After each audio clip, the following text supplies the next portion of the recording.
Shalom Aleichem. We're discussing Sicha Chelik Yudalid Savo Beis. And if the first Sicha of the Parsha spoke about the beginning of the Parsha, this talks the end of the Parsha. B'siyum HaSedra, that's the first words of the Sicha. And it's a beautiful Sicha where the Rebbe analyzes not just one Rashi, but a whole group of Rashis, the last few psukim of the Parsha, to really make sense of what's going on. It's important to understand the context. Parsha Savo is pretty much the end of the Teichacha. It's the end of the conversation that Moshe Rabbeinu started on Rosh Chodesh Shvat. Then is Nitzavim. According to many opinions, Nitzavim actually happened on the last day of Moshe Rabbeinu's life. If not, it's just a follow-up of Savo. It's 40 psukim, but ultimately it's winding down. And then we just go and describe it by Yelech Hazinu Zesabracha, what happens on Moshe Rabbeinu's last day, Mohamedain. So there's very powerful messages obviously coming across in everything Moshe Rabbeinu is saying, but especially in what he's closing with. So he says the words, Hashem had not given you a heart to understand, ve'inayim liris, and eyes to see, vaznayim lishmaya, and ears to hear, ad hayom hazeh, until this day. So what does it mean Hashem didn't give you a heart to see? What does that mean? To see what? So Rashi's first interpretation is to recognize, to acknowledge the kindness of Hashem and to cleave with HaKadosh Baruch Hu. In other words, to be one with him, something that we spoke about in previous parshas and even in previous sichos, the whole idea of Vekas. Then on the word Ad Hayom Hazeh, that Hashem didn't give you Ad Hayom Hazeh. So the question is, what does Ad Hayom Hazeh mean? Does it until today, including today, or until yesterday, and today he did give you? So the Rashi says, Shamati, I heard that day that Moshe Rabbeinu gave the Torah to Bnei Levi, like it says in Parshas Vayelech. So according to this Rashi, this actually happened on the last day of Moshe Rabbeinu's life. Happened on the last day of Moshe's life, like Parshas Vayelech. And he gave the Torah to Bnei Levi, so the rest of the Yidden come and complain and say, Af anu amadu b'Sinai, we also stood at Sinai, we also received the Torah. Why are you giving power over us to your Shevet? In other words, nepotism. And they're going to tell us, for Yom Lana, they will tell us one day, Machar, in the future, it wasn't given to you, it was given to us. Samach Moshe was joyful, elated on this thing, on their complaint. I guess the first time Moshe Rabbeinu ever was excited about the complaint of Am Yisrael. After this, he told them, today you became a nation, which is something he says also in the later parsha. And today he's saying, in other words, this is the day. Today I realize that you're cleaving and you want to be part with the Eibishter. The Rabbi has many, many, many questions. We're just going to explore the Nikud of the Sikha. Later on in the Parsha, Moshe, towards the end, the Moshe Rabbeinu is talking about it took them 40 years, etc., etc. And Sicha went and greeted us. And then we came to this place. That's what the Torah says. Rashi comes and says, Ata, now atem roim atzmechem b'gdula b'chaved. Now you see yourself very prestigious. Don't kick the Eibishter. In other words, don't betray. Don't get too egoed. Keep the words of this covenant.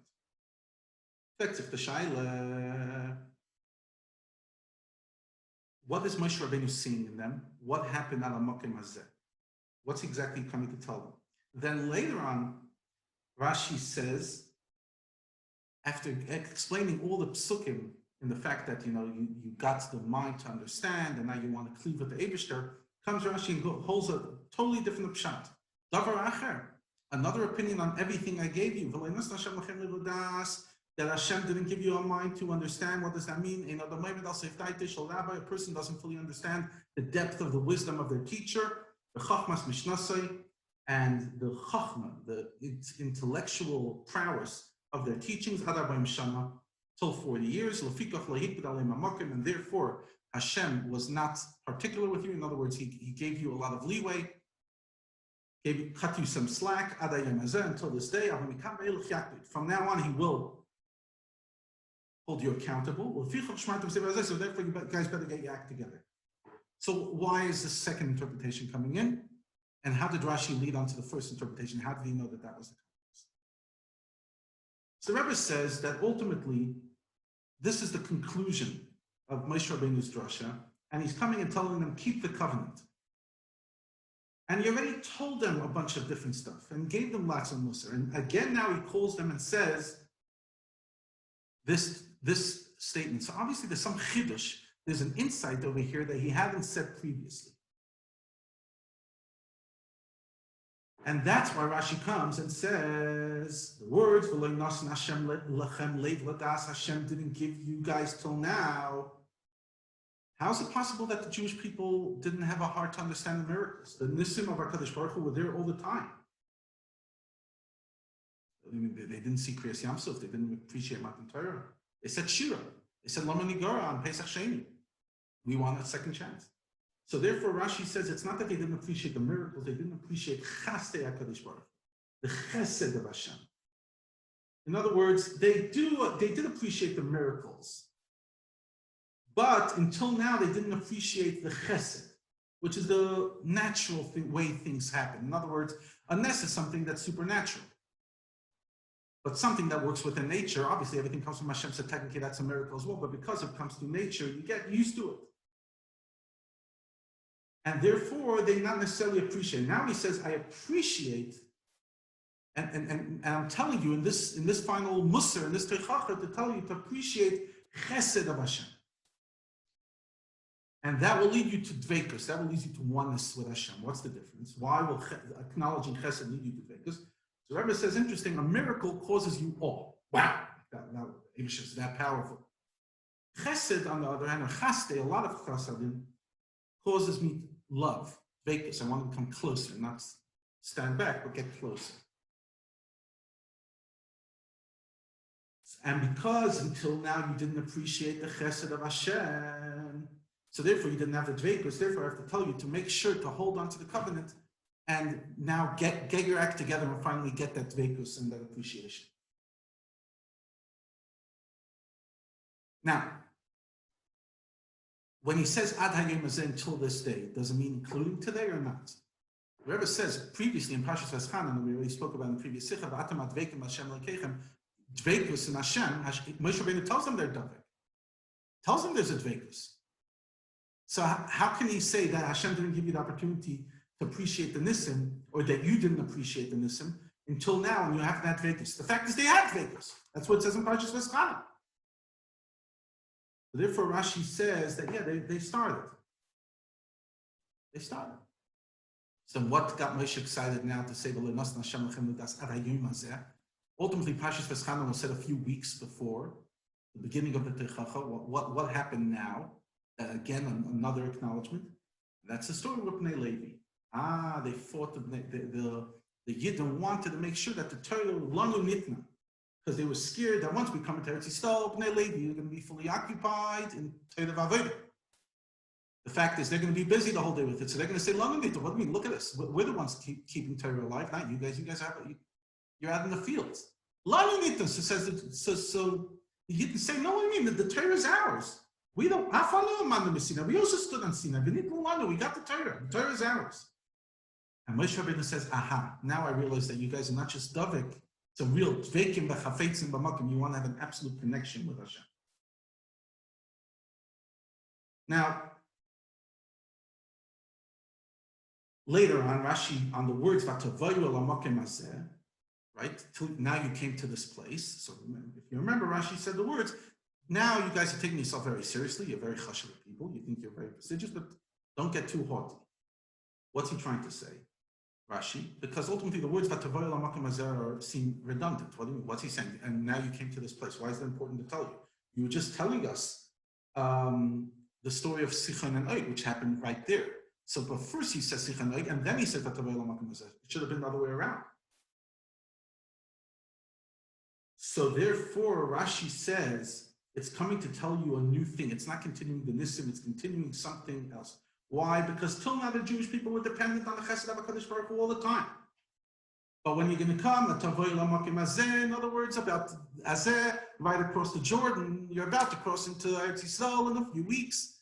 This is Moshe Rabbeinu talking before he passed away, sometime in Chodesh Shvat or Adar, and they crossed into Eretz Yisrael in Nisan, the beginning of Nisan, so it's literally a few weeks away. After now, you're going to see yourself very prestigious because you were taking care of man, etc. And you're going to realize, and sorry, you're going to lose appreciation for what the miracles of Hashem, because suddenly they're going to become clothed with nature. Man's not going to come from heaven anymore. You're going to have to work within nature. And that's going to cause vasata b'ganecha v'siresh v'tzarecha, like it says in Shema. And that could cause you to renegade on Hashem, vayishma Hashem vayuvat, that we're going to kick the Eibishter and take him out of our lives and give ourselves credit for success and blame him on the warfare. So now that we're about to move over from Anhaga Nisis, miraculous treatment of Hashem, to Anhaga Tibis, to natural treatment, now is the time that we have to say, watch the covenant. But now that I've asked a question, earlier, I just made a small mistake. I said that Vayetze Sichaim came before. It actually came after. So the question that the Rebbe asked is why after Vatavoyla Makom Hazeh, then it talks about Vayetze Sichaim. If he was talking about all the miracles, till now he was counting all the miracles. Then he takes an interruption with Vatavoyla Makom Hazeh, and then he continues with Sichaim. So if Sichaim is part of the miracles, then why Vatavoyla Makom Hazeh? Why is that important? So therefore, you must say that he's not here to focus on the miracles of Sichaim and Noig, but rather something that could cause the Jewish people to give them ego. Because remember, this is a new drasha. This has nothing to do with the miracles till now. What was the ego? That they conquered Sichaim and Noig. So they're going to, and Banak came, and we hit them, Banikach, and we're going to take, in other words, Bayitna Hashem L'kim B'Yadeinu. If you look at all the psukim in Parshas Chukas, where it talks about their wars, the Jews can give themselves a lot of credit. And therefore, it's at this time that they're starting to get haughty. So he's not telling them about miracles. He's telling them to keep, stay grounded. So that the first interpretation of Rashi comes and says, I appreciate that you guys have a dveikus in Hashem. That's the context of the psukim. And I'm so impressed, especially that you asked for the Torah. But I also see that you guys are about to walk into natural rulership, and you already had a war where you guys gave yourself a lot of credit. So I ask you to please stay grounded. Don't lose yourself. Ask the question. Based on this has nothing to do with the Loinas and Hashem Lochem. It's not that Hashem didn't give you hard to understand. It's nothing to do with Hashem. You guys didn't appreciate the chesed of Hashem. What does that have to do with Hashem? The Loinas and Hashem? You guys didn't appreciate the chesed of HaKadosh Baruch Hu. And a few other questions. And therefore, Rashi comes and says, it has to mean something on behalf of the Eibishter, on behalf of Hashem. And that is, that the nature Hashem gave us is until 40 years, you don't fully get it. And that explains, because Hashem created it this way, so the Leinas and Hashem. But obviously this shot, seems extra. Why did that have to come between the miracles and Sichaim and Noig, etc., and a few other issues? So therefore, it's the second pshat. Fine. So basically, we have two pshats that help each other and give us context to what Moshe Rabbeinu is telling them on the end of Parshas. Comes in Oisir Aleph and Rebbe starts talking Chassidus. Says like this. The first pshat told us that we have to appreciate the chesed of Hashem, even the things that happen in nature, in this world. And that's the way you get close to Hashem, when you appreciate not only Nisim, but Chesed. And that's why the words Rashi uses is Chastei HaKadosh Baruch Hu. He doesn't use Chastei Yudkei Vavkei or Havaya. He uses HaKadosh Baruch Hu. And HaKadosh Baruch Hu refers to nature, because HaKadosh, what's holy, Baruch, is blessed down. Chassidus Baruch means go down. Who into this world? Versus Shem Yudkei Vavkei, which is L'maylam Nateva Soiva, that's above the world. And also later on, Rashi says, Hey Vanti, I understand, Shatim Chafetim Udvukim, you want and you cleave and you desire to get close by Mokim. Again, the word Mokim, space. In other words, HaKadosh Baruch Hu, HaMakim, these are all referring to Hashem the way it's in this world, because that's what it means to appreciate Chesed of Hashem within this world, to realize that even in the place of Makim, even the way Hashem manifests within nature, that you throw a seed in and grass comes out and trees come out, even then you appreciate the Chesed of Hashem. But ask the question, if Hashem created the world in a way that's so hidden, this is like a fundamental question, so hidden of his revelation, how is it possible that we can overcome this challenge and actually acknowledge it? And therefore Rashi says the second pshat, a person doesn't fully appreciate till 40 years. In other words, just before the Jewish people came into Eretz Yisrael, just before they finally achieved, according to nature, that they could finally understand. And that wisdom gives them incredible koyach to be able to stay grounded. In other words, wisdom, when somebody is understanding it, chassidus, when someone understands getlichkeit, then that gives them the koyach to, even in a world that's hidden, you're able to appreciate it.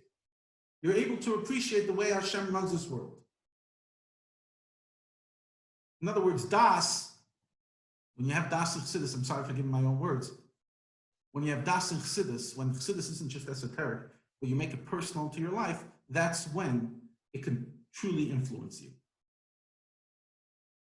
Rabbi has another area, but we'll finish for here, wishing l'chaim and l'shalom, and we should all have das in our